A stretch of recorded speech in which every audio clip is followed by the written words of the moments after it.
ஓரிரு மாதங்களில் லஞ்சமில்லாத தமிழகத்தை தமிழக முதல்வர் உருவாக்குவார் என சிறுபான்மை நலத்துறை அமைச்சர் ஷாஜகான் தெரிவித்துள்ளார். ஆடுதுறையில் நடைபாதை வியாபாரிகளை சந்தித்த பின் செய்தியாளர்களை சந்தித்த அவர் இவ்வாறு தெரிவித்தார். பத்திரிகை மற்றும் ஊடக நண்பர்களுக்கு என்னுடைய நெஞ்சார்ந்த நல்வாழ்த்துக்களை வணக்கத்தையும் தெரிவித்துக் கொள்கிறேன். ஆடுதுறையில் இருக்கக்கூடிய நடைபாதை வியாபாரிகள் சங்கத்தினர் இன்று காலை எமது இல்லத்திலே வருகிறது அவர்கள் சார்ந்த ஒரு கோரிக்கை மனுவை என்று அளித்திருந்தார்கள்.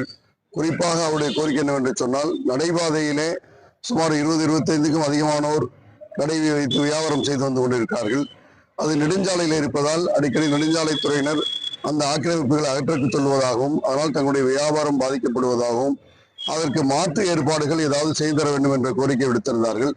சுமார் ஒரு 20 கடைகள் நடைபாதை வியாபாரிகளுக்கு மாற்று ஏற்பாடாக அதை செய்யக்கூடிய வாய்ப்பு இருக்கிறது.